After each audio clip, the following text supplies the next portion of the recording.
I begin in the name of God, the most beneficent, the most merciful. I begin in the name of the God who is the helper of the oppressed.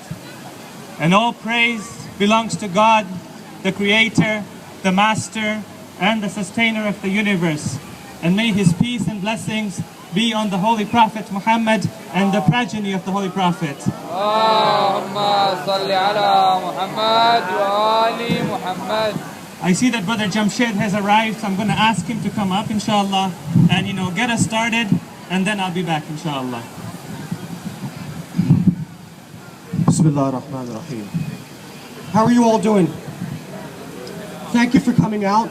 As you know, we are gathered here today to protest the slow motion genocide of the Shia of Pakistan. It should be noted that it is not only the Shia of Pakistan that are suffering. The Ahl Sunnah brothers and sisters, the Barelvi brothers and sisters and others are suffering in Pakistan as well. But the point that has to be noted here is that in this war against terror, and I'm not talking about the American war on terror, because that is a fake war, but I'm talking about a genuine war against terror, which is the war against the Takfiri group, which considers anybody that does not agree with them as non-Muslims and considers them as ones that can be killed. We all know that the Taliban in Afghanistan and Pakistan and Osama bin Laden and Al-Qaeda and all these groups were funded, created, and backed by the US government, by the Saudi intelligence, and by the Pakistani intelligence. And now these groups have turned upon them in so many ways, like a dog that was fed by you, but has now turned on you and is biting your hand. And throughout this occurrence, throughout this history, we, the Shia of Pakistan, have been the first targets of these groups. And let it be known to you that we were targeted not randomly, not in an arbitrary manner. It is a well-known fact that the US government, the Saudis, and others who are in collusion see the Shia of Pakistan as a threat to their hegemony. They see the Shia of Pakistan as a barrier to their geopolitical aspirations, and the Taliban, whether they be the Pakistani Taliban or the Afghan Taliban, are nothing but a tool, a proxy in the hands of imperial and colonial powers that wish to see Pakistan subservient and wish not to see Pakistan take its rightful place amongst the nations of the world. But brothers and sisters, there is cause for hope.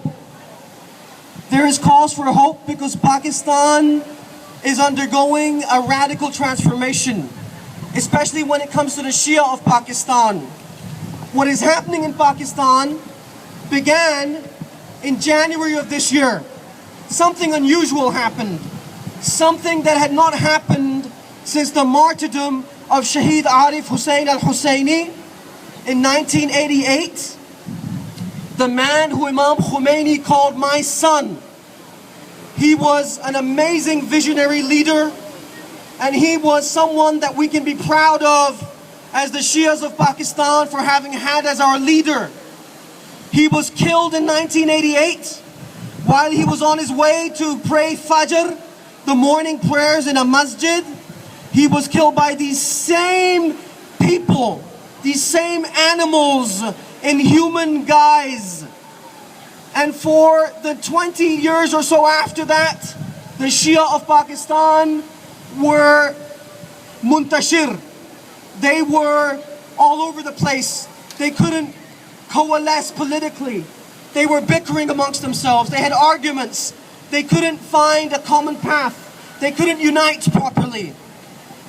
And then in January, a man by the name of Askari Raza, Sayyid Askari Raza, was killed by these Taliban forces.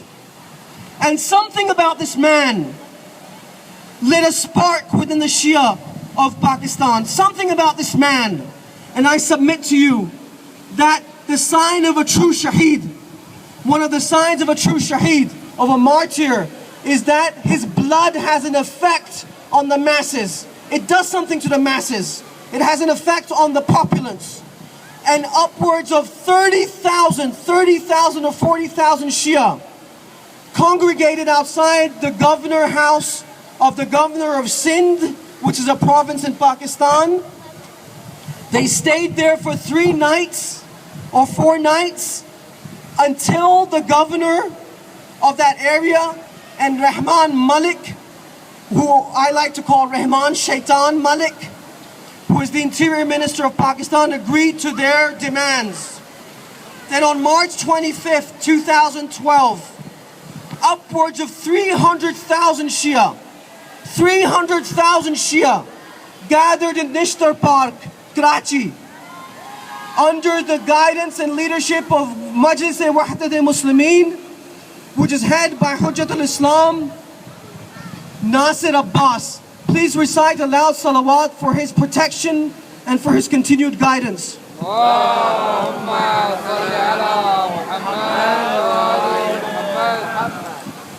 These occurrences made the Pakistani government sit up and take notice. Even Zardari, may the curse of Allah be upon this corrupt so-called president of Pakistan. Even he had to sit up and take notice of what was happening. And it is interesting that in the immediate aftermath of 300,000 Shia gathering in Karachi, these Takfiri forces that are proxies of America and Saudi Arabia, they retaliated. And how did they retaliate? They killed 16 Shias in Gilgit just this past week. And they killed them in a manner that defies the imagination. They had people taken off buses. They had people taken off various vehicles. They lined them up. And then they asked for the ID cards of all the men. They separated the men from the women and the children. And then they had the men take off their shirts. And they noticed the men that had the signs of matam, or the beating of the chest, that is a symbolic commemoration of the martyrdom of Imam Hussein. They killed these men in front of their wives and their children, and they mutilated their bodies in front of their wives and their children. And we are gathered here today to tell these Takfiri forces, we are gathered here today to tell the Taliban, we are gathered here today to tell the American government, we are gathered here today to tell the Pakistani government that enough is enough. The time when you could kill the Shia of Pakistan with impunity is over. We are awake now. We will make sure that we take the very knives that you used to stab us. We will take them from your hands and we will stab you back. We will retaliate against you, albeit in a peaceful and lawful manner.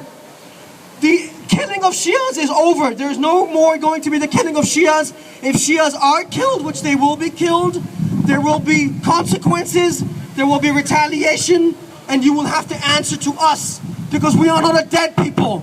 We are not a dead nation. We are a nation of Hussein.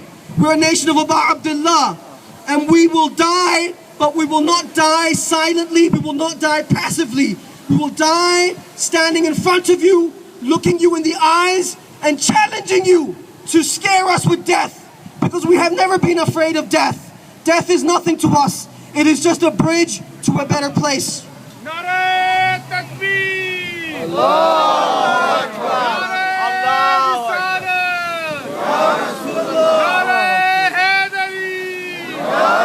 Labbaik ya Hussein! Labbaik ya Hussein!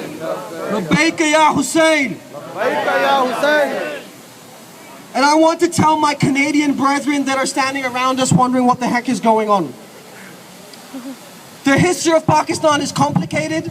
To those of you that are not from Pakistan, to those of you that are not Muslim, to those of you that are Christian that live in Canada. But it is important to you as well. it is important to you as Canadians because the stability of Pakistan means safety for you. The stability of Pakistan means that you don't have to worry about world conditions that affect you. If Pakistan is unstable, if the Middle East is unstable, it adversely affects you. It affects your quality of life. It affects your standard of living. And most importantly, it stands your moral standing in the world. It affects your moral standing in the world. Canada used to be respected. Canada used to be respected as a middle power in the world that stood for justice. But under this Harper government, Canada's ridiculed for its policies that are nothing but repetitions of Washington. Since when did Canada become subservient to Washington? Since when did Ottawa become subservient to the imperial agenda of Washington? My dear Canadian brethren, this is not a matter of ethnicity. This is not a matter of religion. This is a matter of justice. And we, the Shia of Pakistan, refuse to acquiesce to the terrorists. Now, I am going to say a few slogans, but I'm going to say them on one condition. I want you to answer me, every one of you, with every strength within you. And I want you to answer them in a manner that will make people take notice, okay? Are you ready? Shia Sunnis must unite! Shia Sunnis must unite! No. Come on, brothers and sisters. You didn't come all the way out here to... We have to do a little better, okay? Are you ready? Are you ready? Yeah! Shia Sunnis must unite! Shia Sunnis must unite! Takfiris won't sleep at night! Takfiris won't sleep at night! Shia Sunnis must unite! Shia Sunnis must unite! Takfiris won't sleep at night! Takfiris won't sleep at night! Not good enough. Shia Sunnis must unite! Shia Sunnis must unite! Takfiris won't sleep at night! Takfiris won't sleep at night! Shia Sunnis must unite! Shia Sunnis must unite! Al Saud won't sleep at night! Al Saud won't sleep at night! Shia Sunnis must unite! Shia Sunnis must unite! Obama won't sleep at night! Obama won't sleep at night! Shia Sunnis must unite! Shia Sunnis must unite! Zionists won't sleep at night! Zionists must sleep at night! Shia Sunnis must unite! Shia Sunnis must unite! Obama won't sleep at night! Obama won't sleep at night! We're here to tell the world that we have the human right that you do. We have the right to happiness. We have the right to pursue our dreams. We have the right to give our children an education in Pakistan, in Iran, in Afghanistan. We are human beings. We're not statistics. We're not part of your foreign policy implementation. We're not something that you can brush aside as casualties in a war that is of your national interest. We will not be butchered. We will not be killed. We will not be maimed. We refuse to stay silent upon this. I'd like to ask Sheikh Murtaza Bachu to please address the crowd.